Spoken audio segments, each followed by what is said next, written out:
kakšen je vaš nasvet, kakšna je vaša izkušnja, ko se človek sreča z boleznijo, z resno diagnozo, kako se s tem spopasti, kako to ponotranjiti in najti tisto moč, ki vam pomaga iti naprej in živeti še naprej polno življenje?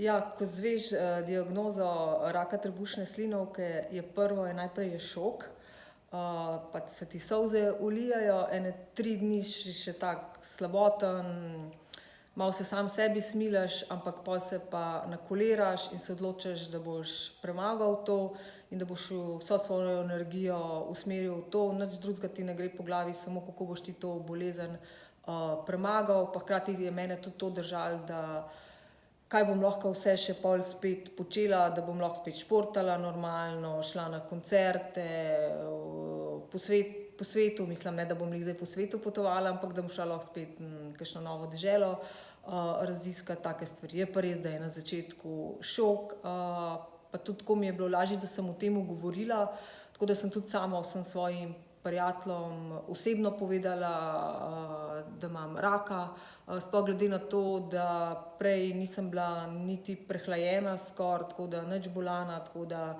iz nič, da ko slišiš diagnozo raka trebušne slinavke, je kar šok, ampak se pol nekako sestaviš. Ja. Koliko časa pa je minilo od takrat, odkar so vam postavili diagnozo? Diagnozo so mi postavili maja 2018. Pred diagnozo me je približno 3 mesece, ne vem natančno, bolelo samo tako po sredini po trebuhu.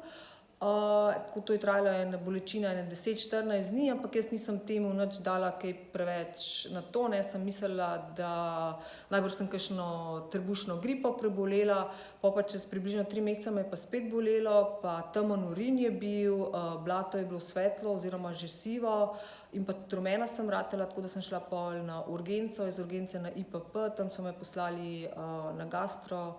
V bistvu je bilo tako, da so na gastro najprej videli, da imam žolčni kamenček v velikosti riža. Ko so njega odstranili, bi se mi moralo stanje izboljšati, pa se mi ni. Tako da so me naprej raziskovali in pol so diagnozo postavili rak trebušne slinavke. Potem sem bila v roku 10-11 dni operirana, po operaciji je pa sledila kemoterapija.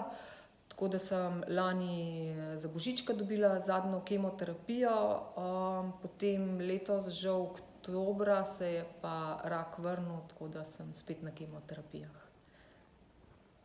In vaš pogled naprej, poln upanja in vere vase in v zdravje, predvidevam. Tako, ja, mislim, bom dala spet vso energijo, bom posvetila temu, da se ozdravim. Vem, da ne bo lahko na poti, da me kemoterapije me izmučijo, sploh prve 3 dni po kemoterapiji sem čisto slabotna, takrat počasi sem posnetek utrujena, pa imam tudi te težave, da imam driske, posledično imam pol tudi hemoroide. V bistvu se pri kemoterapijah najbolj bojim pač drisk in posledično hemoroidov. Hvala lepa.